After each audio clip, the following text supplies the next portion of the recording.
Hey, welcome back to the cozy corner of YouTube where we chill, draw, and talk about our favorite fandoms. Today, I'm deep diving into a piece that's very close to my heart, a solo leveling fan art of our Shadow Monarch king, Sung Jin-Woo, and his right-hand knight, Igris. And here's the twist. I'm using colored pencils for this one, especially the Faber-Castell Polychromos 6010 set. These pencils are smooth, pigmented, and they don't break under pressure.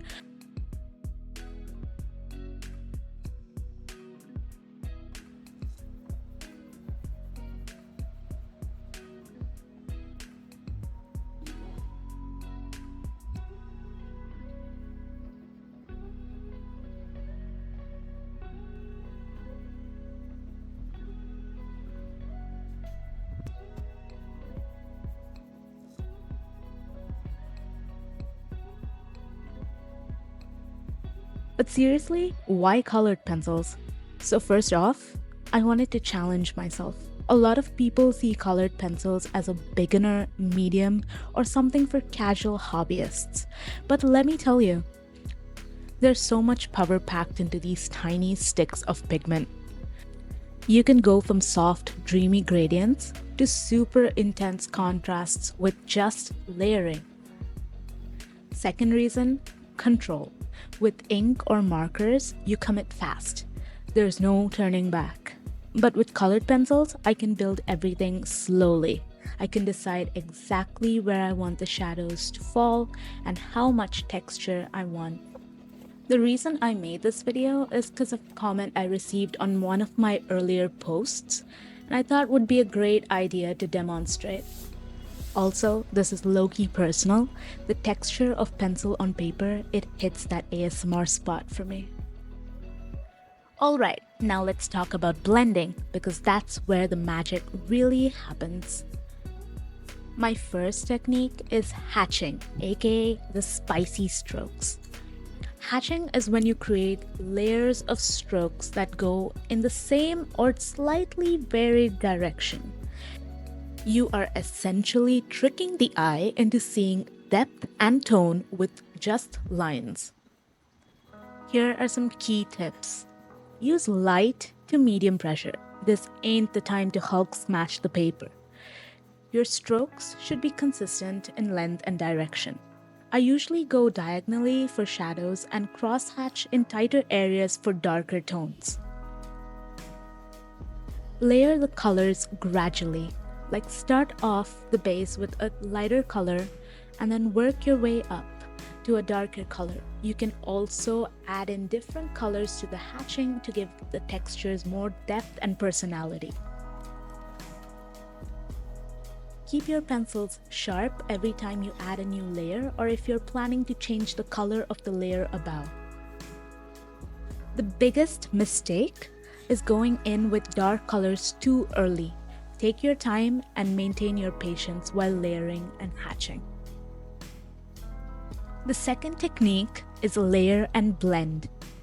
This one's more about soft, seamless transitions.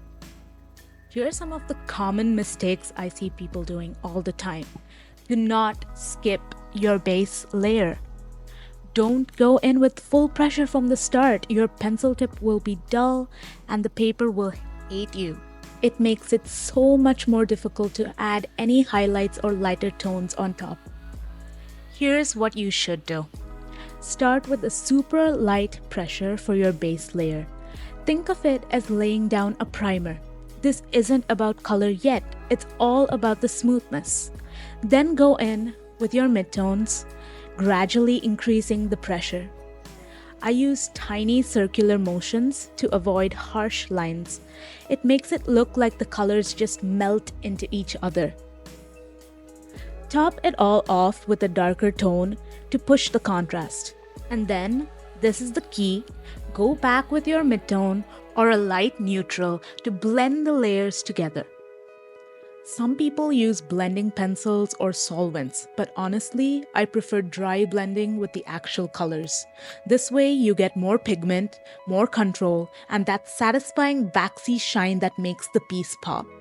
Here's me trying out a smooth sunset gradient. So, as you can already see, I've started working on my favorite Blood Red Knight, the OG Shadow General himself, Igris. Like, I had to choose Igris. That loyalty, that armor, the juggling, the fact that he dropped his weapons with Sung Jin-Woo when Sung Jin-Woo was ready to fight him with his bare fists. He's perfect. He's perfect. But now that we're in the zone, let's talk about the stuff that no one really tells you about while using colored pencils. The unspoken rules, aka things I had to learn the hard way so you don't have to. Keep your pencils sharp. A dull pencil is your worst enemy. When you're layering or doing detailed work, you need that clean, crisp edge, especially around places like the eyes, armor edges, or tiny hair details. Hot tip: don't ever over sharpen your pencil. Though, if your pencil feels wobbly, it probably is too thin at the tip and it'll snap under pressure. Just keep it pointy enough to control, but not too fragile. I use a manual sharpener for maximum control. Electric sharpeners tend to eat away too much of the pencil. These things aren't cheap, okay? We gotta protect the goods. Store them like they're precious relics. Don't just toss your Polychromos in a random pouch, like some chaos gremlin. These pencils are oil-based and can break inside even if the barrel looks fine. I store mine in the original tin, but if I'm traveling or moving around, I wrap a little microfiber cloth around them for padding. Also, keep them away from direct heat. Trust me, melted core is not a vibe. Paper is not just paper. You ever try to blend colors and your paper just give up? Been there. What you need is a smooth Bristol hot pressed watercolor paper or a mixed media paper of generally 200 GSM or higher. Finally, be gentle with your pressure. Blending isn't about smashing the pigment into the page. Start light, build up, then burnish. Okay, so this part of the video is just me fangirling. Full disclaimer, no technique talk, just pure love and chaos. I gotta say, I found solo leveling when I was in the 8th or 9th grade. I think I was like 15 years old. I just stayed up all night reading the chapters just to feel something. The storyline, fire. The world building, fire. Sung Jin-Woo's character arc, absolute inferno. And Igris, don't even get me started. The silent, loyal shadow who stood by Jin-Woo from day one. He has no dialogue, but we all feel his loyalty. His presence is so strong, it's like nightly ASMR, you know? Also, real quick, you might have noticed me struggling to draw the face.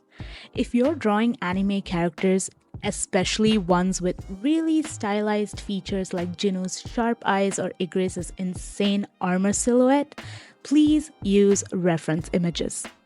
Not to copy, but to study. I literally have a folder just for anime hair flow, face angles, and those crazy intense shadow maps they use in dramatic panels. It helps so much with proportions and getting the vibe right without accidentally giving up your favorite noodle neck or spaghetti bangs. Yep, I've been there. Alright squad, buckle up.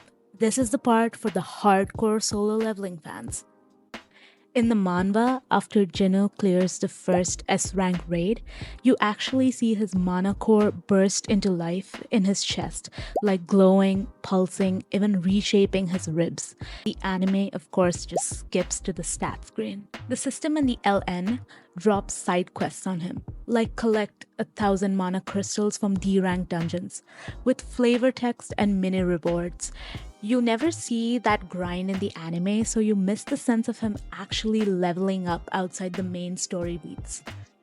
There's the entire light novel chapter on Cha-Aen's perspective, her fear of monster mana sense, her respect-turned crush on Jin-Woo, and her allergy struggles.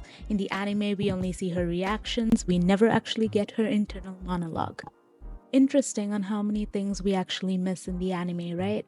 Drop a comment if you knew any of these or if I shattered your brain.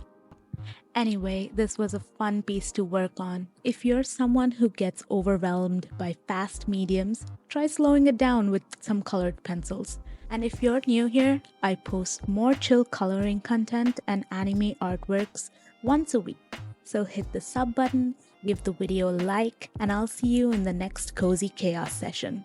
Love you all, take care of your pencils, and don't forget to stay sharp. Just like Jinwoo's jawline.